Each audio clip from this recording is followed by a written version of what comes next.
میں پوری ذمہ داری کے ساتھ یہ عرض کرنے میں حق بجانب ہوں کہ اگر آج 1,00,000 انسانوں سے آپ مقصد زندگی اگر پوچھیں گے تو میں سمجھتا ہوں کہ شاید ایک بھی صحیح وہ مقصد زندگی، وہ مقصد حیات جو قرآن نے بیان کیا ہے، وہ مقصد حیات پیش کر سکے، بلکہ 110% میں کہہ سکتا ہوں کہ سب کا مقصد زندگی کچھ اور ہی نظر آئے گا جو قرآن کے بالکل برعکس ہے۔ آپ دیکھیں، پرپز آف لائف کسی سے پوچھیں تو کوئی کہے گا لمبی کار مل جائے، کوئی کہے گا بڑی جاب مل جائے، کوئی کہے گا بڑا مکان مل جائے، کوئی کہے گا لیوش لائف کے لیے میری زندگی میں پیسہ آ جائے۔ اگر زندگی کے مقصد کو دیکھا جائے، کھانا پینا پہننا اوڑھنا اور عیش مستی اور موج کرنا، یہ آج کے انسانوں کی زندگی کا مقصد بن گیا۔ تعلیم حاصل کرنے کا مقصد، اسی تعلیم کی طرف توجہ دی جاتی ہے جس تعلیم کے اندر ارننگ زیادہ ہو، پیسہ زیادہ ملے۔ اسی جاب کی طرف توجہ دی جاتی ہے جس جاب کے اندر ارننگ زیادہ ہو۔ انسان نے یہ سمجھ لیا کہ میرا مقصد حیات یہ ہے، اچھا کھاؤں، اچھا پیوں، اچھا پہنوں، اچھی زندگی گزاروں۔ یہ آج کی زندگی کے اندر انسانوں کا مقصد بن چکا۔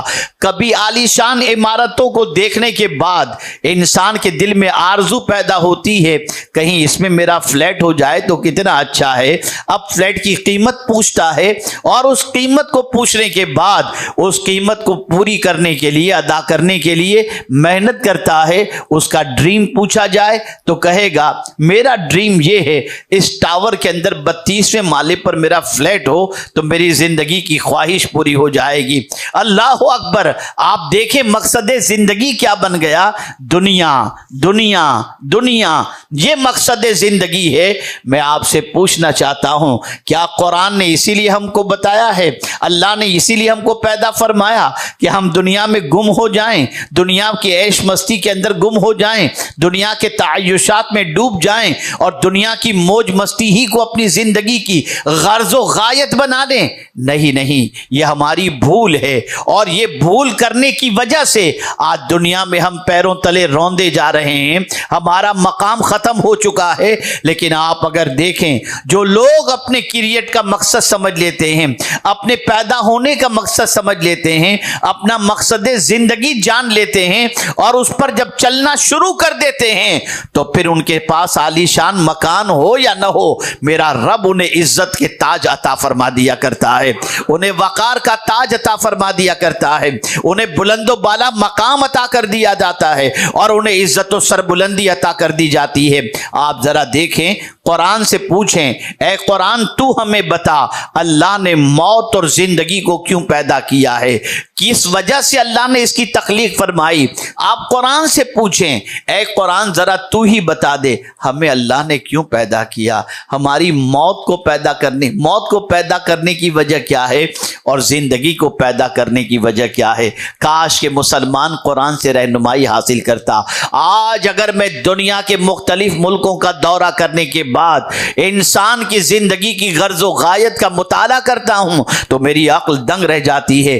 انسان اپنے مقصد حیات سے بہت دور نکل چکا ہے، وہ مقصد حیات بھول چکا ہے، وہ مقصد پیدائش بھول چکا ہے، وہ مقصد زندگی بھول چکا ہے، وہ گم ہو چکا ہے، ایسے راستے پر چل پڑا ہے جس راستے پر چلنے کے بعد اس کو کانٹے تو مل سکتے ہیں، پھول کبھی نصیب نہیں ہو سکتے۔ اس راستے کا مسافر بن گیا جس راستے پر چلنے کے بعد اس کی زندگی میں بے قراری تو بڑھ سکتی ہے، سکون نہیں آ سکتا۔ اس راستے پر چل پڑا ہے جس راستے پر چلنے کے بعد اس کے دل کے اندر اضطراب تو پیدا ہو سکتا ہے، سامان تسکین نصیب نہیں ہو سکتا۔ آج ہم دیکھیں انسان بہت بلندی پر جا رہا ہے اور سامان تعیشات اس کے پاس بے شمار آ چکے ہیں، لیکن اگر پریشان ہے تو اس بات سے کہ میری زندگی میں سکون نہیں ہے، بے قراری دروازے پر ہی دستک نہیں دے رہی، بے قراری دل کے اندر آ چکی ہے، گھر کر چکی ہے۔ آئیے میں سمجھاتا ہوا چلوں، مقصد زندگی کیا ہے؟